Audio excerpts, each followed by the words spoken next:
Welcome back, fact hunters and truth seekers from around the world. It's time for a very special edition of the Fact Hunter podcast as we record on a Wednesday afternoon, November 1st, 2023.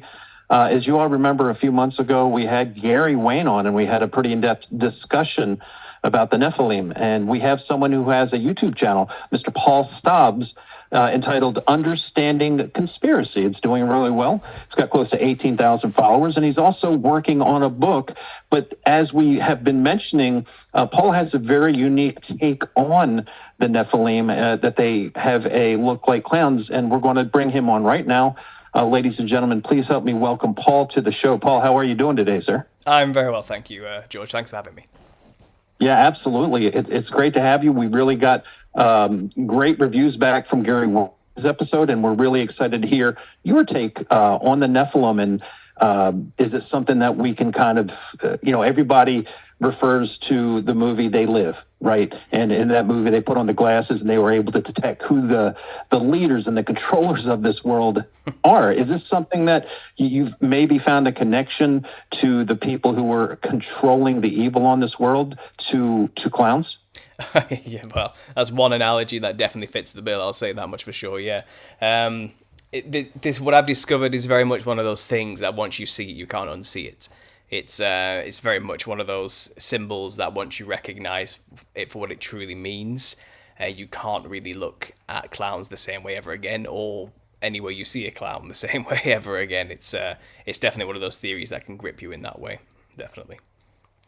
And you've actually been, your channel, I think you've had for 6 or 7 years. So you've been hammering away at this for quite a long time.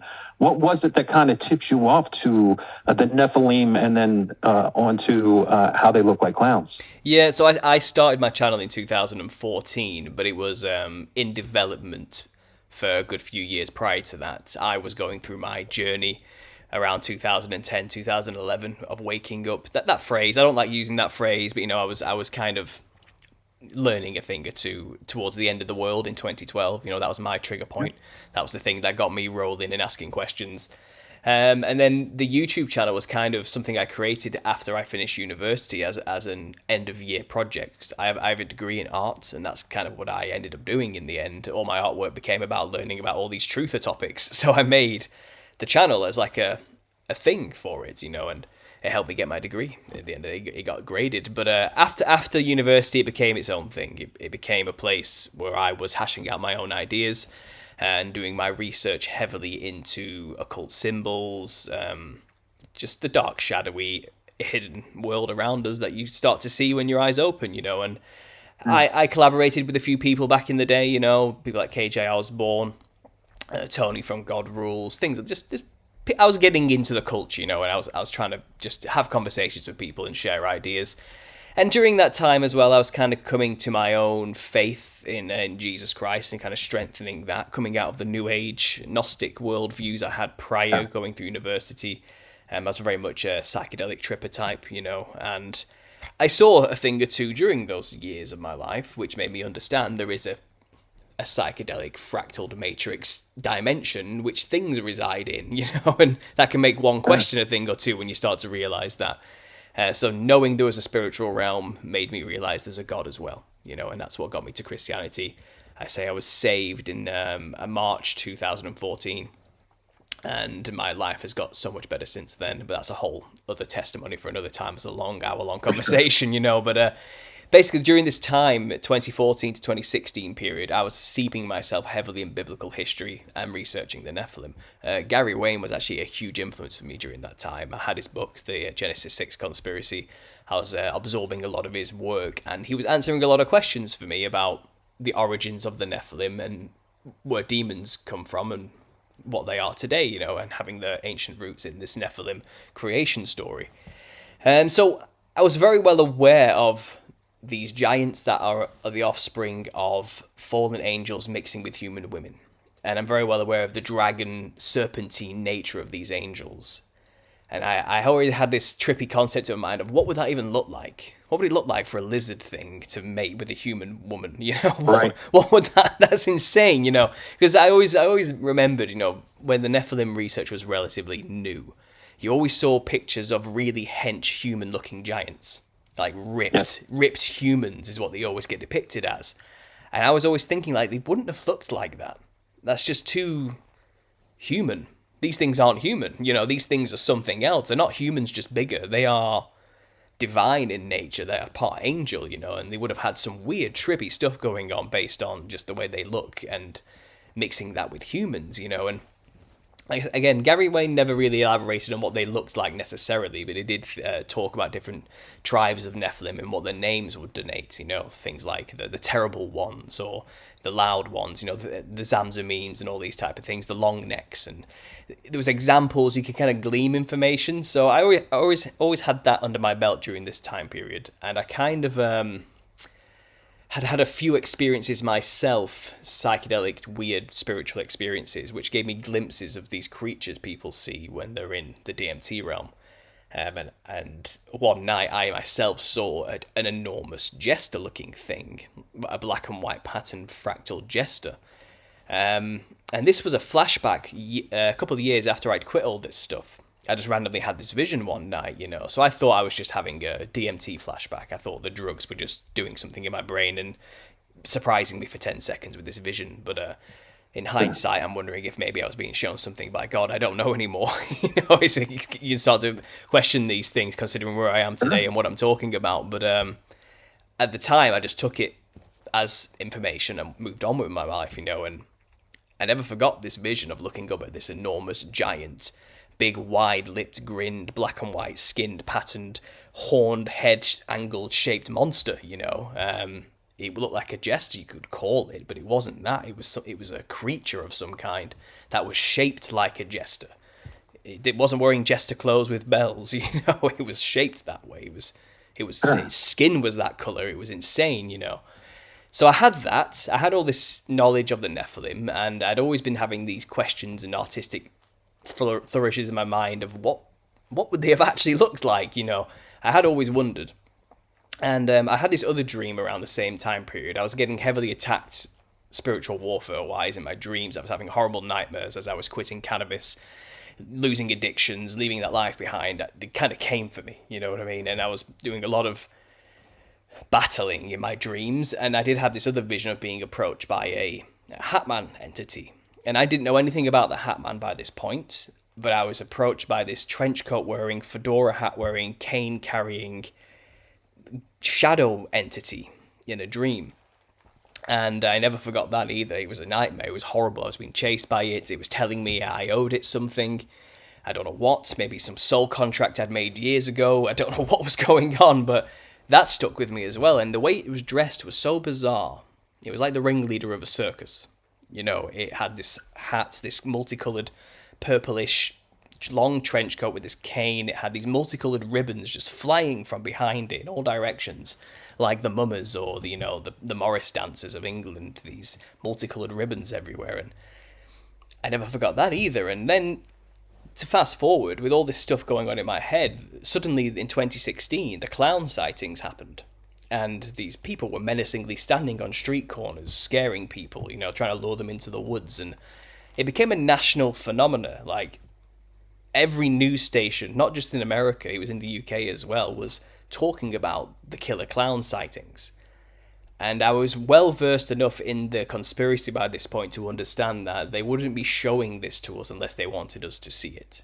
The media's controlled and orchestrated. They don't just show you.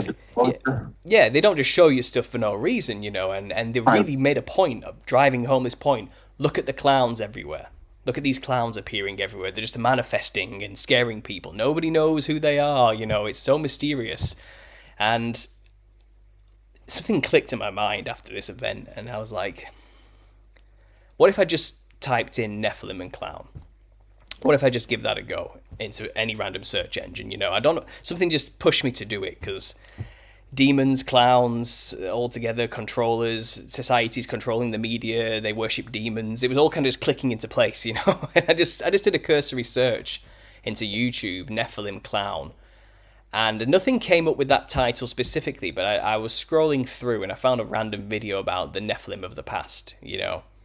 And it had that image on it of the giant holding down a woman. It's a really stereotypical popular image online people use to show the Nephilim. And Yeah. I clicked on it.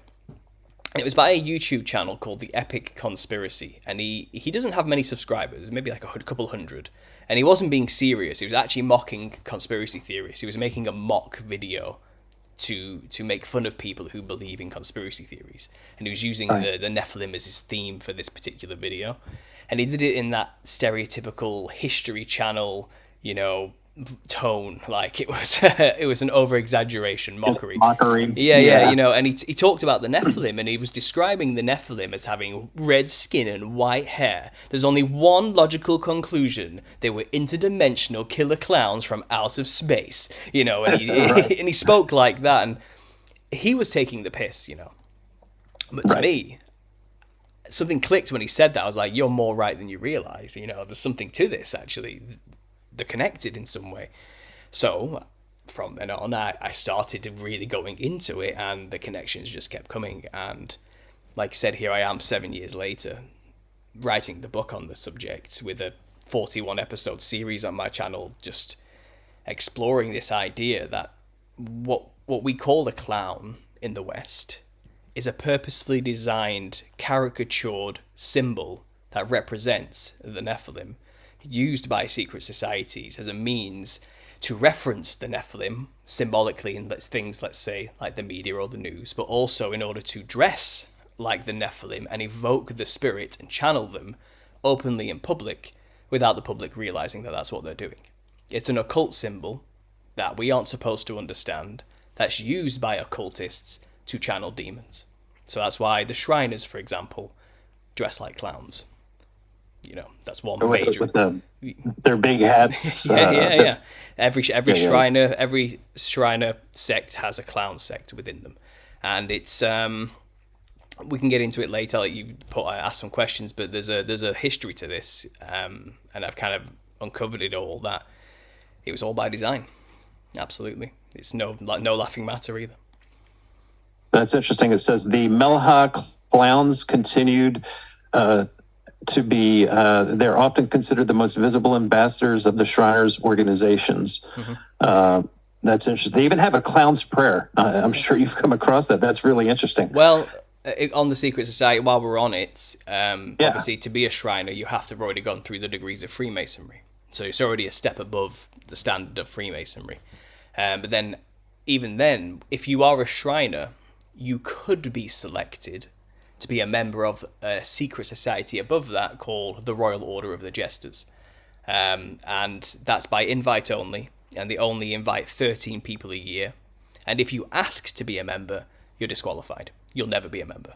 That's how exclusive this club is. And you'll be hard-pressed to find any information on the Jesters. And they got caught up in a child smuggling operation, some kind of sex ring operation. And some of the members were in the spotlight for a very brief moment before everything got expunged off the internet, and the Wikipedia page got cut down to like one paragraph. And it was, they are dark people. They are people that theorize maybe they're just like the pimps and drug peddlers of the secret societies. They bring in the people, and the drugs. I think it's more sinister than that. I think they are the true, the darkest people. Get there. I think they're the ones that, like, let's just say, directly connect with Satan. Oh yeah, they are. Like, for example, you have the Joker in Batman. Yeah, sure. These people are literally insane like that. They have no care for humanity at all. They are utterly irreverent. These are the most insane people, are the ones who get invited in to become members of this sect, and they're probably the ones that go out there and murder people, blow places up, orchestrate chaos in the world. They are the true agents of chaos. And they have no remorse. They revel in it. Sure. That's why they're chosen. I think that's why they get to be a member of this. And it's said it's just an old boys club to get drunk. And it's nothing serious. The what's the phrase? Mirth is king is what the thing is, and they have this little logo called a Billykins.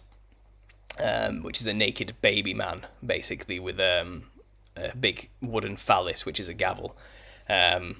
And even that, the Billykins itself was created by some random woman in like the early 19th century, the 20th century, should I say. And it's all very strange. It's just a strange organization. But it's interesting that if you want to be a member of the Royal Order of the Jesters, you have to already be a member of the Shriners, the highest members of the Shriners, you know. And it's a pyramid, you know. And why clowns? It's just so bizarre. What does a Middle Eastern themed Islamic sect of Freemasonry have to do with Western clowns?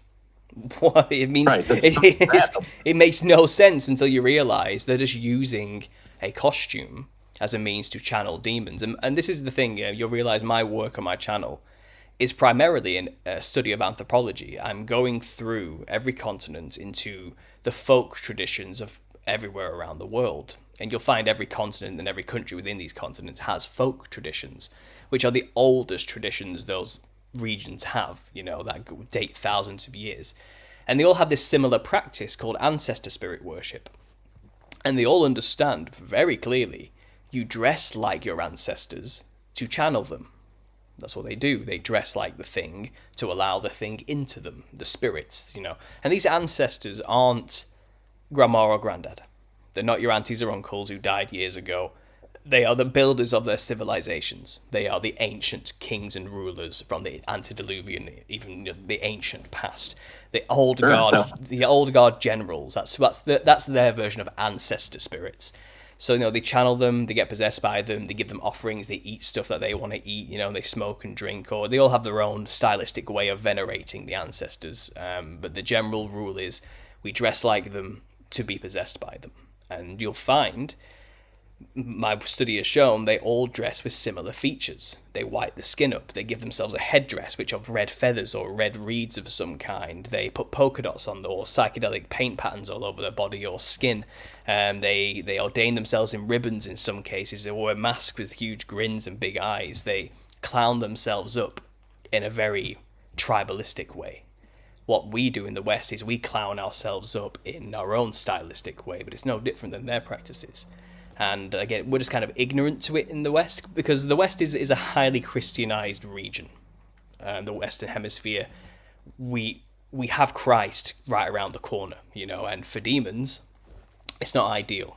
You know, it's not ideal. It's kind of a dangerous place for them to manifest openly, because if somebody who, you know, is strong in their faith and understands spiritual warfare could cast them out, then they're in trouble. You know, it exposes them as well. So they tend to remain hidden in the Western world and don't openly admit we don't even believe they exist here. That's how good they've done it, you know. But so they have to do it in sneaky means, like dressing like a clown, and convince us that a clown is just a fun, harmless thing for the kids, you know. And that's what an occult symbol is. They want you exoterically to take the base thing away from it, which is a clown is for children. It's to entertain children. It's something funny and harmless. Esoterically, the hidden meaning is it's our ancestor spirit ritualistic garb, and they get to wear it publicly, make us wear it. You know, they put it in media everywhere. They make musicians understand the trick as well. They dress like crazy psychedelic fractal pattern, white skinned, red lipped, wide clown monsters because they're channeling demons for fame and fortune. They're doing the same thing. You know, it's actually, if once you understand it, you'll find it's an extremely common practice, even in the West. It's just been hidden from us until recently. But yeah, I'll stop there. Everything they do and everything they wear has meaning. The red fez that they wear symbolizes the pinnacle of wisdom. Mm-hmm. That's another one of the things that they wear. Outside the clown aspect of it. Do you think, to clarify, do you think that these people at the very top of the chain, do they have direct lineage to the Nephilim that are spoke about in Genesis 6? They would like to think they do. Certainly.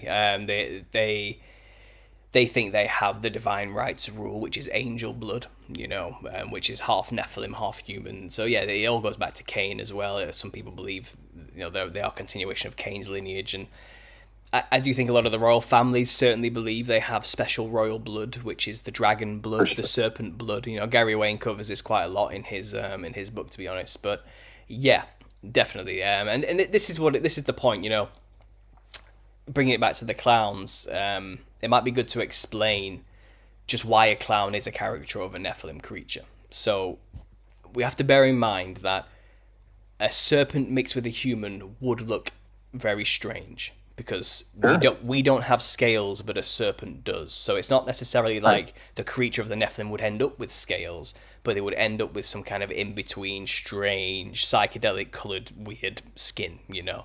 Wouldn't And look anything like this. they wouldn't look anything like us. Maybe slightly human in shape, perhaps in silhouette, but the features are not human. It's uncanny. They're almost human, but not quite, you know, and with this bizarro of exaggerated features. So let's get into it. So let's start with the face of a clown.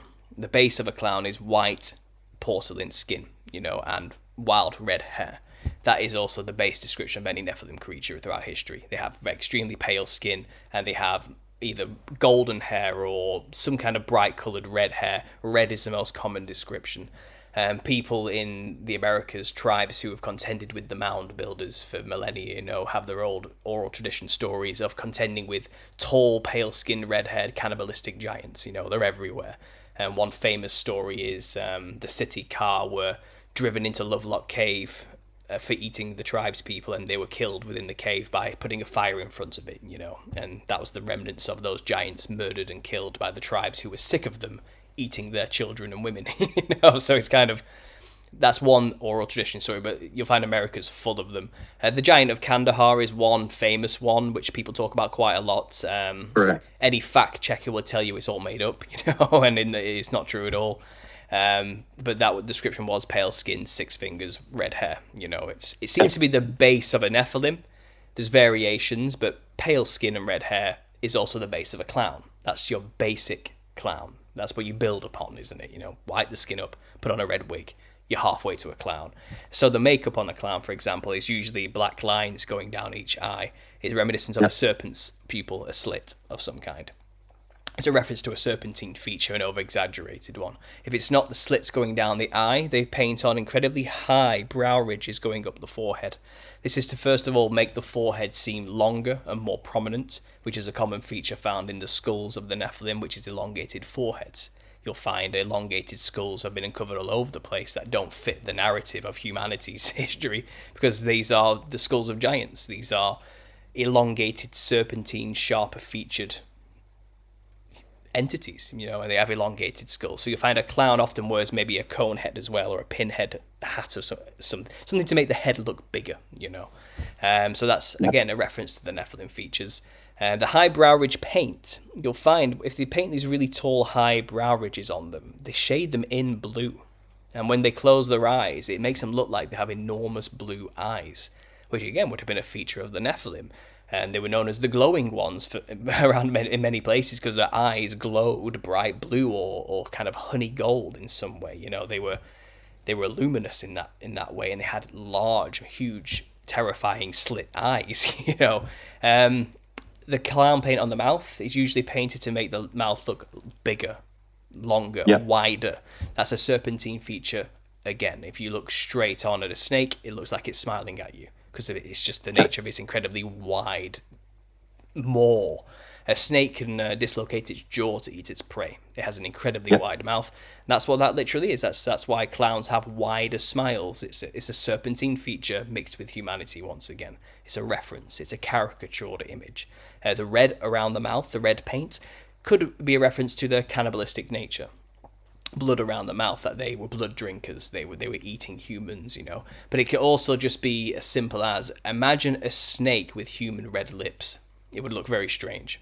It would look silly, you know. And it could be that they actually had big red lips to their huge wide maws, which would have been weird to look at, you know. A serpent mouth with human red lips. It's just a strange image to imagine, and that could have been what it's simply referencing. You'll find many early depictions of Medusa on the stone artwork looks just like this. A human snake, red-lipped, wide, grinned, with sharp fang teeth. It's all there, you know. And I show a lot of that on my channel as well.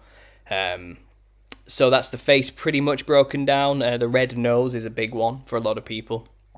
A lot of people, from my own research, initially I always assumed it was just going hand in hand with the blood around the mouth. It's blood on the nose because they're eating humans, but that never sat right with me in my early days. I figured there's got to be a specific reason why a big red bulbous round nose. It's such an odd stylistic choice to include. You know, if you're trying to talk about the Nephilim, why this big bulbous red nose? And I looked into it, and it turns out there's actually a specific genetic disease incredibly pale people get. It's mainly a Northern European problem. It's called the curse of the Celts for us humans who get this genetic problem. And what it can cause is extreme rosacea, where we get these red polka dot patches all over our white pale skin, which could be, again, a reference to what these Nephilim would have looked like. They would have had white skin with these red rosacea patches all over them. But never mind that. One extreme form of this is called a rhinophyma. And you find people who suffer from extreme rosacea can develop these huge, pus-filled, red, bulbousy noses. They look like huge, big, round noses. And the nose just keeps growing and getting redder and more pus-filled and bulbousy. It's called a rhinophyma. And it's only something incredibly pale-skinned people have to deal with primarily. You don't have the odd outlier, but it's primarily a white European trait, you know. So maybe these Nephilim who had the palest skin, porcelain vampiric white styled skin, had these extreme rhinophymas as they got older, you know, and developed more into the illness, you know. It's possible they literally had big bulbous red noses for a very realistic genetic reason, you know. Yeah, that's interesting.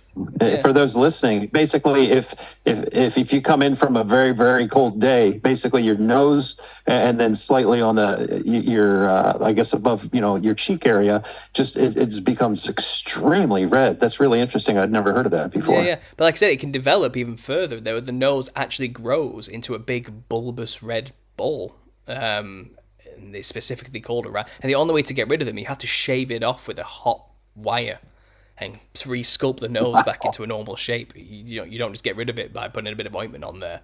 It's forever changed until you burn it off, you know. So that's the red nose. It's all that's all the Nephilim references to the face anyway. If you go around the neck of a clown, they often have a ruffle of some kind, and that is actually a reptilian frill. It's a distinctly reptilian feature you find in a lot of lizards in Australia. They have these bone strewn frills that open up like a big plume when they're in attack mode, you know. So yeah, the frill around the neck of a clown isn't just some silly ruffle to mock the aristocracy of the day. It's actually a direct lizard reference once again to reptilian frills. I got onto that one because there was a film that was released in 2014 which was called Clown. So this is before my research even began. But this film was released. I think it was a Scandinavian film. And it created its own lore, this thing called a cloyne, which was a demon in the Scandinavian mountains that was like a lizard demon that looked like a clown with a horn basically sticking out of his forehead. And they called it the cloyne. And it's not real. This is all a fictional, made-up story for this film, you know. But this cloyne demon ate children. That's what it did. And the story follows a man who basically... He's just an everyman, nobody, you know, and it's his daughter's birthday. He needs to find a clown costume really quickly. He forgot the clown costume, and he finds one in the attic, and he puts it on and performs the show. And then he realizes he can't take it off. And he eventually discovers, fast forwarding, he's put on the skin of the cloyne, and it's now possessed him. Okay, and Wow. he's now turning into a lizard demon with sharp teeth, and like he's becoming the demon. And the only way to free yourself from the costume of the cloyne is to eat 5 children. And he distinctly puts on the mask, and it has this spiny reptilian frill around its neck, which is attached to the mask with bones coming through it. And that's where I realized it's literally a reptilian frill. That's what that is. That's what that represents. You know, so that is a literal reptilian feature again, the thing around the neck. So get to the clown's body. They always wear psychedelic, colourful, patterned clothing. That's just a reference to serpent skin. Serpents are the most psychedelic looking creatures you'll ever find next to amphibians and fish. They're very colourful. Sure. They're very psychedelic, patterned, colourful creatures. They're not dull and boring. They're not all just browns and blacks, you know. They're checkerboard black and white underbellies with psychedelic reds and oranges mixed swirling together in... They're psychedelic creatures, you know, and you'll find a lot of these Nephilim creatures would have had multicolored, fractaled, patterned, crazy skin with a base whiteness to it underneath it all, you know. The face predominantly always seems to be white. But the body could have been all sorts of crazy colours for all we know. And there's a lot of variations in the reptile kingdom, and the Nephilim also had many variations, in realistic terms. But like I said, the clown is a caricatured over-exaggeration of these things. So it's just pulling off features and making it into this symbol we call a clown. So that's where the psychedelic pattern clothing comes from. You'll also find the clowns wear big shoes. Giants have big feet. Clowns are often on stilts to show that they are incredibly tall and giant. Clowns often either have a tiny umbrella or a tiny hat to accentuate their features as being larger than life because they're representing giants.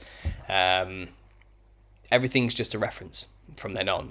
Many clowns coming out of a tiny car. Not only does it make them look like giants compared to the car, but it's also a symbolic reference to many demons or a legion of demons coming out of a vessel, which is a vehicle, a car. In a dream, symbology, if your car breaks down, it usually represents that your ability to move through the world is also breaking down. So you might be ill, and if you're ill right now and feel like you can't do anything, you might have a dream that your car breaks down. Do you know what I mean? That's because the car represents the body. So symbolically, the clowns coming out of the car, that was a joke. That was a reference to multiple demons coming out of a human's body. That's how they work. And it's quite clever. We'll get into the history of the circus afterwards, but that's basically a clown and why it references the Nephilim. It was carefully orchestrated and sculpted on purpose. Yeah. Well, I've learned more about clowns in the last half hour than I have in my entire life. When we first connected, I thought it was very interesting because I know people personally who are freaked out by clowns, and it's a very common thing. Oh, and I've never put two and two together, the reference to the demons with that. Oh yeah, absolutely. Chorophobia is a big fear. It's up there in top 10. They've recently released. I've noticed this now, but every 3 months, an article always comes out talking about the fear of clowns, and they always say the same thing. It's the uncanny valley. It's because it's almost human but not quite, and we can't read its facial features, so it freaks us out. That's why people don't like clowns. It's like, why do you keep repeating this point every 3 months? It's such a bizarre thing to keep talking about, And I think they're trying to cover for something, because I think the reason we're actually scared of clowns is because it's kind of deep rooted into our ancestral DNA to be weary of this predator that once ate us. You know what I mean? Like, this was the apex predator during the antediluvian age. This was stronger and faster than we are and taller. We were its food, and that can leave a scar on the collective psyche of humanity. And I do think generationally we have this inbuilt natural repulsion and fear towards anything that is reminiscent of Nephilim creatures. So the clown obviously is on the nose, isn't it? And people just recoil from it. And they say 5% of the general population are scared of clowns, and that's actually a huge number. That's huge, yeah. And that's the recent figures on that. But chorophobia, huge fear. In context and in light of my theory, it can make a lot more sense when you actually start thinking about it. Yeah, and if somebody would have asked me before today, when did clowns kind of start, I would have probably said, 1200s maybe, that era. But it goes back to 5th Dynasty Egypt around 2400 BC. So you're talking, 4,500 years. Sure. Do you want me to go into the history? Yeah, please do. Yeah, all right, sure. So you're right. Egyptian pharaohs did have their own kind of court jester-style clowns, usually representing the dwarf god Bes, or Besit, the female version Besit. Their versions were more like protectors of the home. They were kind of... I won't call them clowns as we would have them today. They didn't act like clowns. The sense of humor then was very different. You know what I mean? They're more like mimes or mimics. They would mimic people of fame or of influence to kind of make light of their personalities. That's more likely what they were. You'll find that actually the first things we would call anything close to a clown was coming out of the Greek theatre of Aristophanes into kind of early, we're talking like 2,000 years ago, okay, around that time period, 2,500 years ago. Greek theatre was developing their own kind of proto-clown character called the parasite. And the parasite would basically be somebody who would hang around the altars of the gods, taking the food that people would leave for the gods. You know what I mean? And that the joke and the clownery came from, look at this poor member of society doing these foolish things that no one should do. You know, that's kind of how the humor would happen. And that developed into, they became like a sideline character who wasn't on stage, but would be talking to the audience, mocking the people on the stage. And the audience would laugh at the actors, and the actors would pretend not to hear it. You know what I mean? That kind of was the first clowning type character in theatres, but they didn't look like clowns. They would just look like actors, like people. You know, they had their own thing, whatever it was for that particular play they were doing, but they weren't clowns like we would call them. Then obviously, parallel to Greek culture, we had Roman culture, and they had their own thing going on with clowns. They had Sanios, and they had Stupidus and Moronis, and this is where we get these names from Roman times. And these were street performing mimes and mimics again. This whole mocking the rich people, acting like rich toffs, you know, pretending to be people they're not, to make people in the streets laugh, you know. And they had their own form of theatre, which had similar stock characters. Obviously, Venetian masks and artwork, or these carnivals they had, you know, they had this time of excess and Saturnalia during that time as well. It was, you know, I do believe they were doing a lot of channeling through wearing masks and things in that time. But again, they didn't have what we call a clown then, but they had these clownish characters. And then 500 AD comes, the collapse of Rome is kind of in full swing, and the takeover of Roman Catholicism was coming in, you know, and the excesses of Rome kind of led to a crackdown on performances and art in general. And this is what we call the beginning of the Dark Ages, you know, the 1,000 years of artistic silence, you know. And you find a lot of these performers had to work somehow, you know, that's all they did, that's how they, you know, so a lot of them left Rome and started to travel all around Europe in troops. And this would become, over 1,000 years, it would slowly meld into something we call the Commedia dell'arte movement. But going back to Rome, this is where court jesters begin to become a thing. You find the only ones who were allowed to have like a performer or a clown around were the rich people who made the rules. So you find the kings began to have these performers come and perform for them privately, and they became the court jesters kind of organically throughout Europe as that time went on, that 1,000-year period. So that's when you get the court jester phenomena. You also find that people who provided kings with these jesters, videos have been done about them called the comprachicos. They were very shady people who basically mutilated young children into weird shapes and then sold them to the rich people as like a fun commodity, you know, like a fun little amusement of some kind. So you find there was a lot of these artworks being produced of grotesquely deformed clowns around this medieval time period as well because of this. But that's because the sense of humor at that time was laughing at the poor invalid. They were quite brutal and cruel, you know what I mean? The sense of humor was weird. But you'll find, while that court jester thing was going on, you know, and think about that concept, a court jester is the only one allowed to mock the king. There's something to be said about that in light of this new theory that the Nephilim are above the kings, technically, you know, and the kings believe they have the bloodline of the Nephilim, and there's something weird about that concept. But let's follow the Commedia dell'arte. So for 1,000 years, you know, they basically just had these basic stock characters. The zanies, which were the buffoon clownish-like characters, and then you had the rich man, Pantaloon, you had the Columbine, the daughter of the rich man, you had Clown, which was the slave of the rich man, the servant, and then you had a new character kind of get introduced after the soldiers and other random stock civilians, you know, called Harlequin. Now, Harlequin was a relatively new addition that started to develop out of the 14th, 13th century, you know, so we're talking like a good 700 years later, you know, after the collapse of Rome. And it was kind of introduced organically because you find these troops were traveling throughout Europe, and they were discovering that everywhere in Europe had a wild man tradition.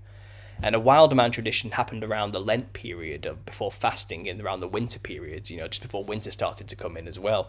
And it was always, people would dress up like big, hairy, terrifying, big-toothed, monstered creatures and just go around their villages causing terror, you know, and have a huge orgiastic party of some kind. And get absolutely sounds like a Mardi Gras here in the United States.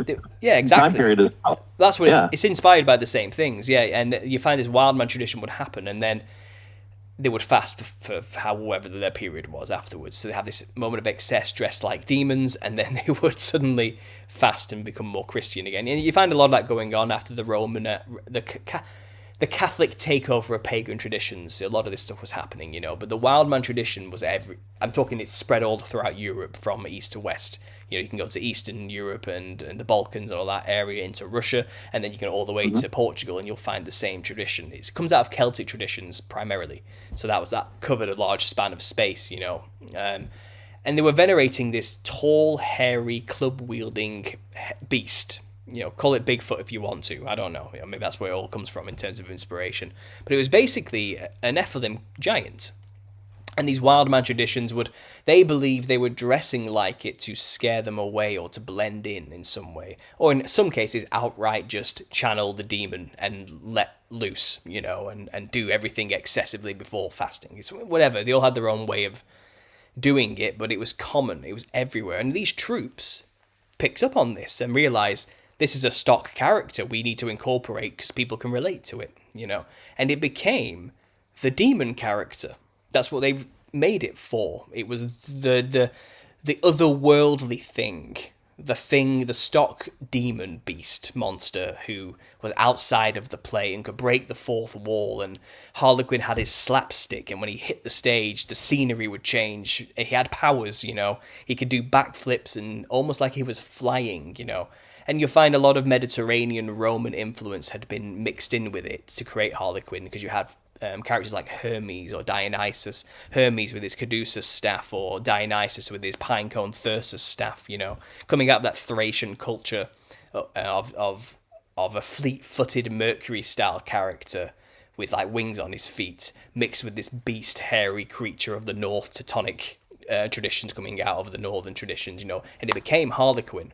And Harlequin was actually named after a French variation of this beast called Helikins. That's who they based it on. So that's where you get Harlequin from. You get it from Helikins. But also there's a Gaelic text reciting some Old Testament stories talking about Cain.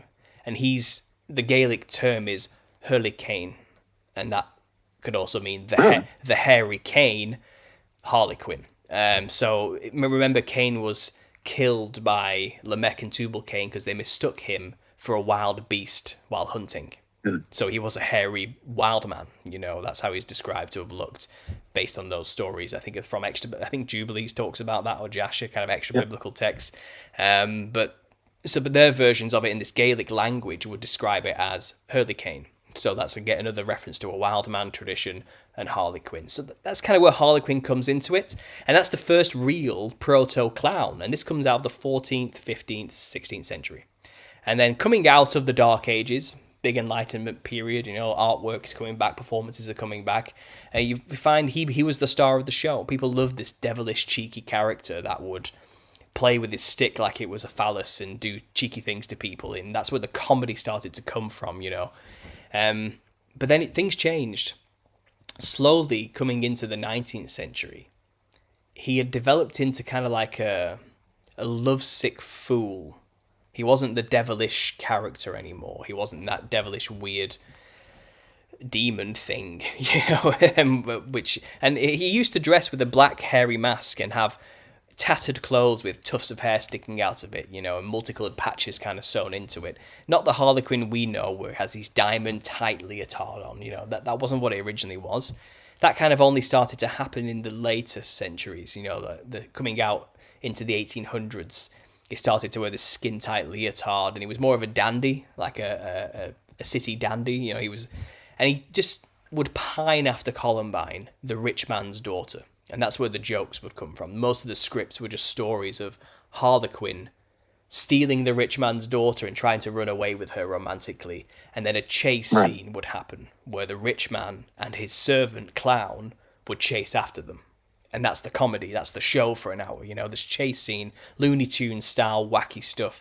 And you'll find every sort of like place around Europe kind of came up with their own versions. It wasn't an strictly Italian thing anymore. The French had their own harlequinades, and they took the clown, Pedrolino was the name of the clown, and they turned it into Poirot. And the France is famous for their Poirot clown with the white garb with the big black pom-poms and the big cone hat with the black pom-poms, Right. and he would give his really dramatic, sad expressions with his face. And he was the first clown not to wear a mask.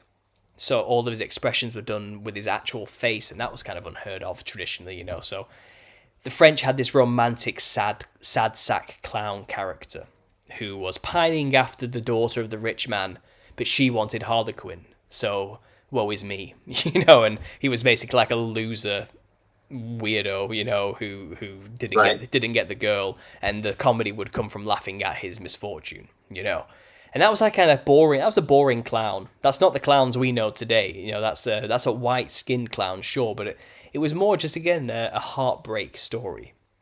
Harlequin was still the lead at this point, but in Britain, things changed. So, like I said, in Britain, pantomimes would be like a 4-hour endeavour, and then the last hour, it would change to the harlequinade, and then there would be a chase scene of comedy, just crazy bashful comedy for the last hour. Up until that point, the rest of the show was serious drama, So it was suddenly, all the actors would just change suddenly into these crazy outfits, Hill, huh? Yeah, and they would just suddenly have a wild chase scene where Harlequin steals the daughter and the clown and the rich man chase after them. This was a British thing, and you'll find Harlequin was kind of out of the spotlight. He wasn't the demon character anymore, and there was kind of a hole that needed filling, and clown filled that hole in Britain. So clown was kind of, in British clowning, they were kind of like a clodhopper drunk. They were a fool who would fall over and do silly things, you know what I mean? But they were kind of always said to be like a gluttonous drunk. That was the British version of a clown. France had the poncy, hopeless romantic version of a clown, So, but you'll find no one was like Harlequin. There was no demon character anymore. So in Britain, you'll find the clown kind of took over that role. And that's where we get the first modern versions of the clowns we have today starting to appear. And it was all done by a famous actor at the time called Joseph Grimaldi. He was like raised in the industry. He was performing at Drury Lane and Sadler's Wells Theatre. Drury Lane was the rich person's theatre. Sadler's Wells was the poor person's theatre. They were right next to each other in London, basically, 10-minute walk away. You know what I mean? He would perform at both, 2 shows a night. He would perform one and then run to the other and perform another. He was raised in there. His father was a dentist for Queen Charlotte at the time. Okay, and he came over to be a dentist for Queen Charlotte, and then left that to be a dance instructor for Sadler's Wells and Drury Lane's theatres. And then his son, Joseph Grimaldi, grew up in the industry, and he was immediately put on stage at the age of 2, and he's just always been there. It reminds me of like the Disney child actors, you know what I mean? He was kind of never left the industry, knew nothing else, basically. And he was raised to be this brilliant performer. Like, he became the clown, and no one had ever seen anybody perform the clown quite like he did. He just brought the character to life, and he took over as the lead of the Harlequinades. Harlequin was just a side character from then on. It was all about clown, simply because this one particular actor just blew it out the water every time. People loved him. He was a superstar of the time, of the 1800s. You know what I mean? Like, if anyone was the most famous performer of the time, it was Joseph Grimaldi during his heyday. And you'll find something happened when it was a weird time of performing. And the Harlequinade died out, and it became all about clown rather than Harlequin. And there was kind of a mix-up happening in the theatre world, and you'll find Charles Dibdin was this Freemason who was quite famous of the era for writing maritime songs for sailors and things like that. He was a member of the Leicestershire Lodge. I can find a record of a memoir to him, like a memorial to him, talking about how great this brother was and the things he did for music of the time. He was quite a well-renowned industry mogul in London during this period, and he owned Sadler's Wells Theatre and had some stake in Drury Lane as well. And he basically was the boss of Joseph Grimaldi. And it was this Freemason called Charles Dibdin who decided one day, we're going to do a full costume change for the entire staff. This has not happened in centuries.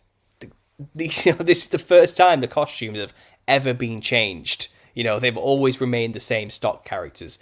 And you'll find Harlequin became this tight-skinned, lithe, checkered patterned thing, wearing a sailor's hat to one side with a with a feather in his cap. He was a poncy dandy of the town, and then clown was changed drastically in this costume change, because prior to this, clown dressed similar to the boring French version, just wore plain white, boring, loose servant robes, nothing special. But in this costume change, this Freemason turned the clown into the psychedelic, freakish-looking monster we know today all of a sudden. And it's kind of, where did that come from? Are they trying to make him look more like Harlequin? Because he's replacing Harlequin as the demon character now, and becoming this cheeky character who carries around a hot poker and puts it up people's bums. That's what he was doing at the time. He was this cheeky, he was a servant for the rich man, but he didn't really do a very good job. You know what I mean? He was like really in charge. It was that type of joke, you know what I mean? And he would half-assed everything while always trying to steal food and money and all these type of things. He was a cheeky demonic character, and they made him dress like one. They made his dress similar to how Harlequin used to originally look. So there was this character switch in this period, purposely done by a Freemason who owns the industry. And what did he do during his time? He took one of the most famous people who everyone idolized at the time and dressed him like a demon, basically. And from then on, that way of dressing like a clown was the only way you could dress like a clown. Standard, right? And that was it then. That was the industry standard. Everyone else started doing it. And this Freemason has inserted into the entertainment industry of the day a symbol of a demon that people now idolize. And if you think about it, that's kind of what they still do today in the music industry. They get their idols to dress like demons and venerate demons publicly and get people to follow it and worship it and idolize it. He just did the same thing, but like 200 years ago in that era, that time period's version of the mainstream industry of entertainment. And so the clown costume was a purposefully invented creation of a Freemason called Charles Dibdin, who literally changed a centuries, almost millennia-old tradition of clothing for his versions of the performances, and he put into the spotlight the clown. And Joseph Grimaldi, the actor, is always the one credited with creating the modern-day clown. He's just a patsy. He's just some guy. He was just he didn't create the modern clown. He might have put a bit of extra face paint on, but he didn't invent that costume. And that costume. Sure. The old 1800s costumes of clowns are terrifying. They're not. They are even more reptilian in nature than what we have today. They just look absolutely psychedelic and insane. Like they went hard then, And I cannot help but see the similarities to all of these folk traditions. It's like he, as a traveling man, which a Freemasons are, they travel the world of the time. He must have seen some of these folk traditions venerating demons and dressing in certain ways. He must have come back to England and just mashed them all together and created this outfit, and then put it on the stage and made a really famous person make it popular. That's basically what he did. And now we have, and it's been picked up since then. And then you have circuses coming after this event, and coming through the 20th century, circuses start to appear, and you'll find they're all Freemason owned. All the Ringling Brothers are Freemasons. P.T. Barnum and Bailey, they both Freemasons. I think it was P.T. Barnum who came up with the phrase, "There's a sucker born every minute." Okay, these people were powerful, rich, influential people of the entertainment industry, and they invented a thing called the circus. Let's break that down, shall we? What is a circus but a ring of some kind? And who stands in the center of the ring? Well, it's the ring master. Well, how does the ring master dress? He dresses like a Freemason. He is a cane-carrying, top hat-wearing, grand worshipful master of the lodge. Now, the Grand Worshipful Master of any Freemason lodge, the one who orchestrates the rituals, who runs the place, is the only one allowed to wear a top hat. So now we have a Freemason-created thing called a circus, and the ringleader, the orchestrator of the ritual of the circus, is the Grand Worshipful Master, the only one allowed to wear a top hat. So they basically just mimicked their lodge's traditions and put them into a thing called a circus. They made it public. They've externalized it. And then you have, what does the ringmaster do but control the clowns? What does these Freemasons do in their lodges but summon demons and orchestrate the ritual to communicate with Nephilim demons? It's the same thing, just symbolically turned into something we call a circus performance. It's just a Freemason ritualistic performance transferred into something they call a circus, purposefully invented by them for that sole reason. Now they can venerate their gods publicly and get the public involved in the rituals, and they wouldn't even know. It's perfect, and they use the clown to do that. Clowns are synonymous with circuses, and what is the ringmaster but the Lord of the Ring, a Solomon kind of analog, the one who used the ring to build the temple with all his demons, that's basically it, the ringmaster, the one who controls the demons of the ring, the clowns that perform around. It's just an allegory, it's just a symbol, it's just a metaphor that they've began to make public in a very occult way around this time. And circuses kind of died out over the past 50 years. They're not really around anymore, but they don't have to be anymore. Now we have TV. It's a different game now. But during the time, circuses were the main they were the main source of entertainment for a lot of people. When the circus came to town, you went. Everybody Absolutely. Went. That's what you did. And it's all just an occult practice. It's just rituals. It's just ancestor spirit worship rituals on a huge, grand public scale that you're taking part in without knowing that that's what you're taking part in, but the ones who invented it, they certainly know. I mean, P.T. Barnum and Bailey and the Ringling Brothers combined together to make the greatest show on earth, the combined circus. That's right. And they created, for the first combined show, a show called King Solomon and the Queen of Sheba. Okay, and everything about this show was created through Freemason-affiliated companies. So all the costumes that were created for this performance were made by the same companies who make all the stuff for Freemasons, so the little aprons and the outfits they wear in their own rituals. All the backdrops were painted by Freemason-owned artistic companies who make their own backdrops for their own lodges. So it's kind of, they transferred these tiny little rituals onto a grand spectacle. And imagine being an initiated member of these cults, going to see one of these rituals you normally do with just a few people in a lodge suddenly happen on a grand scale. For the initiated, these were amazing performances of deep esoteric wisdom. From their point of view, it's all satanic nonsense, obviously. But from their point of view, they considered it something amazing. And the public are involved. We've got the idiots, we've got the profane masses taking part, and they don't even see it. They don't even know. They think they're having fun. They think it's for the kids. It's just a big joke to these people. But make no mistake, everything about clowns and the circus is a Freemason invention. And it's simply just a way to channel demons in a very literal sense. Sure. And like you said, I do remember in the 70s when the circus came to town, we all went. But in the 80s, it did start to die out. But like you said, with the technology, with television and movies, they didn't really need it as much. They can program us from home now. Yeah. And I think much of the circus has been replaced with music. A lot of evil in today's music. Mm-hmm. Something I did want to point out when you were mentioning Charles Dibdin. He would have really, when he hit 30s, that would have been just a few years after the Illuminati was created. Mm-hmm. That was created, I think, May 1st, 1776. And that's really right about the time you started to see the change in the clowns, which you were saying. So I wonder if that had an effect on it as part of the entire change of the world at that time. Possible. I mean, serpent worship cults have always been around since the antediluvian age, you know what I mean? And obviously the Bavarian version, the Germanic version of the Illuminati. There probably might be something that I think they were all kind of communicating with each other during that time. But you also find in America during this time period, all the Freemasons who basically built America were obsessed with trying to rebuild Solomon's Temple. They were erecting Solomon temples everywhere, you know what I mean? And they didn't really know what Solomon's temple looked like. They were just making their own versions of it. And they had too much money for their own good during this time period.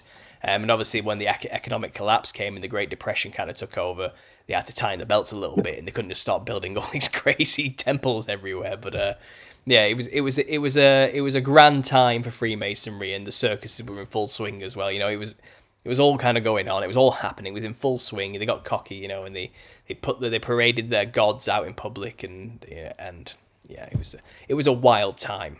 And like I said, today it's changed. It's changed. You know, like I said, the clowns are everywhere now. They're on TV. You know, they're all over the place. And today, for example, they're getting us to dress like them and making it a legitimate fashion choice.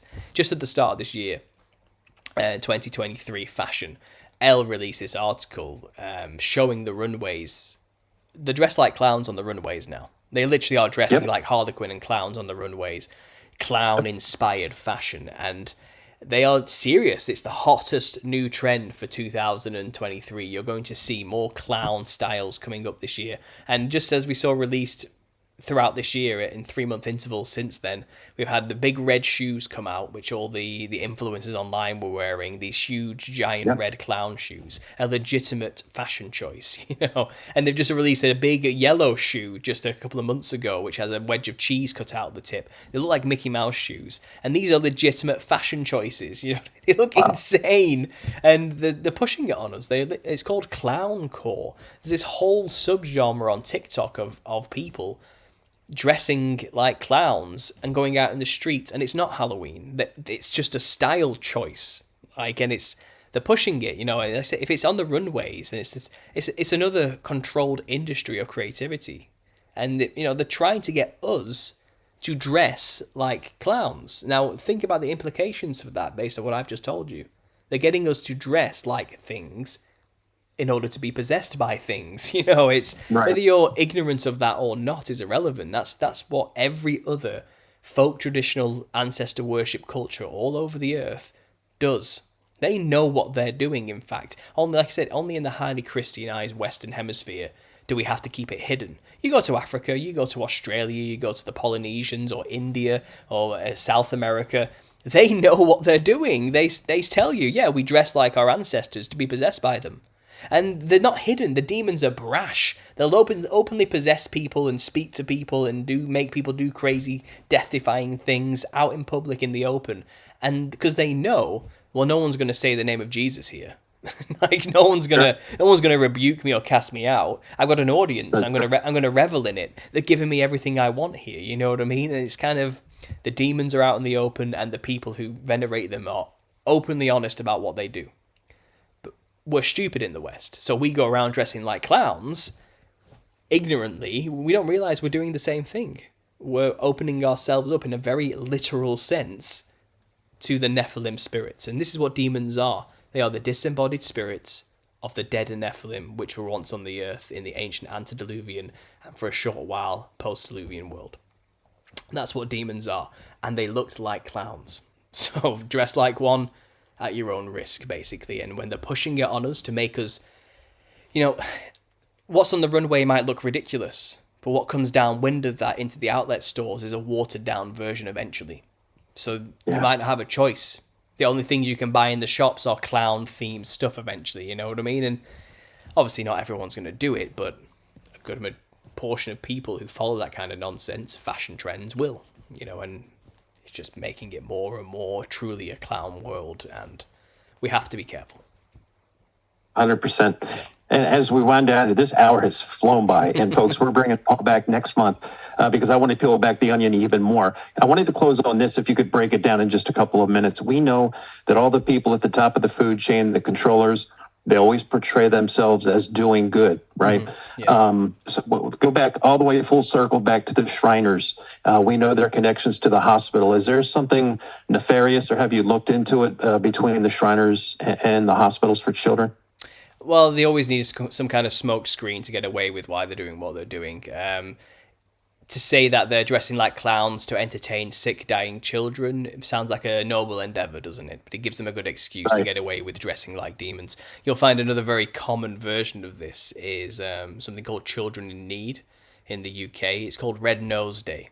I think it happens in Australia. Sorry, in Australia. Not happened in Australia. Most of the here too. Yeah, and in America and in Canada, they have this thing called Red Nose Day, where you donate some money to children in need. It's always the children. It's always the children, honestly. It's always the cover when it's nefarious and to do with clowns. And you get a red nose and put it on to show I donated money for children, But what they're doing is they're getting you to dress like something, to channel something and bring more demons. They're opening portals, they're encouraging people to dress like clowns, basically, which is a dangerous practice, So that's on a mass scale. But yes, you'll find wherever clowns are publicly involved, it's always for the children. So the Shriners always have the shrining hospitals for sick and dying or crippled children. it's very rarely diseased children. They're not interested in the diseased ones. It's the ones with like deformities or broken legs or something like that. You know what I mean? And even that's suspect and weird when you think about it. You know, because it's a free service, isn't it? So they're highly selective in that respect. But you have to wonder what they're truly trying to do with these kids. I've theorized as well. You know, kids don't like clowns. The research shows actually, Oh yeah. like children do not like clowns. So why clowns? Why pick a clown to be the thing that, And you think that if you imagine that demons kind of have this disembodied issue where they're hungry and they can't satisfy it because they haven't got a body. There's these theories that they feed off energy. That's how they get their sustenance. And what does a clown produce in an individual, especially a child, if not either extreme fear or extreme happiness? It's one of the two, and it's more often extreme fear, sometimes extreme happiness, and either way, whatever the energy is, I think they feed off it. So they're happy to have people dress like clowns to channel them. And then that person dressed like a clown goes to a child, makes them terrified, feeds off it through the channel of the person wearing the costume. I think that's pretty much what's going on there. I think that might be it's like a louche buffet for them, these hospitals, when you think about it. The kids are already dying and in fear.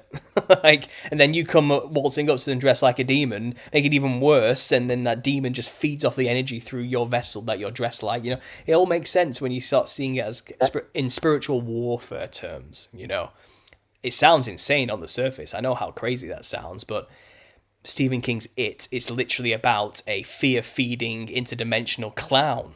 You know what I mean? They're telling you how it works in the movies, and I think that probably quickly summarise your question there.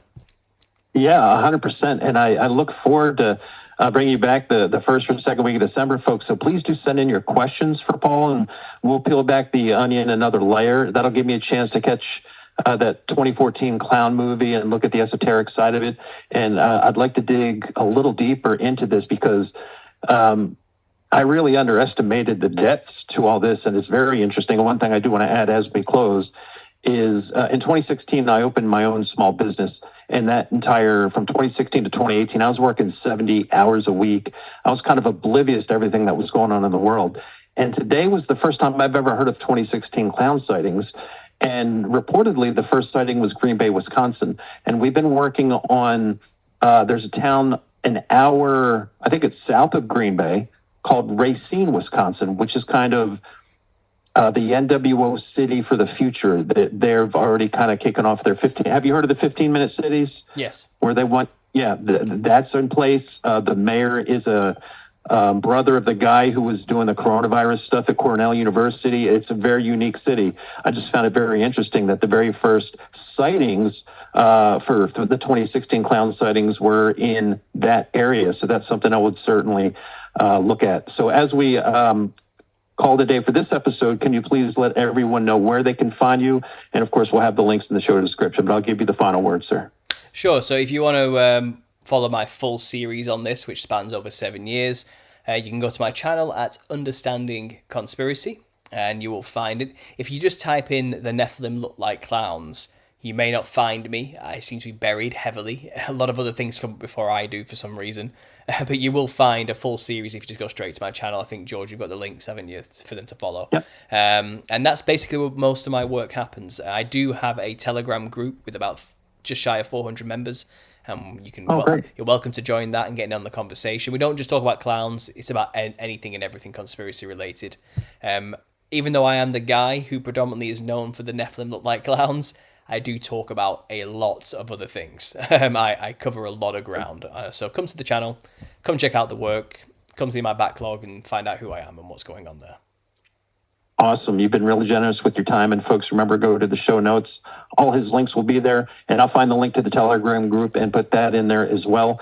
And send us all your questions and comments. And when we come back next month, we'll peel the onion back another layer. Paul, thank you so much for your time. I really appreciate it, my friend. You're welcome. Thank you. Thanks for having me. And thank you, listeners. And God bless you all. Have a great weekend. And keep your head on a swivel. And until the next time, my friends, we will see ya.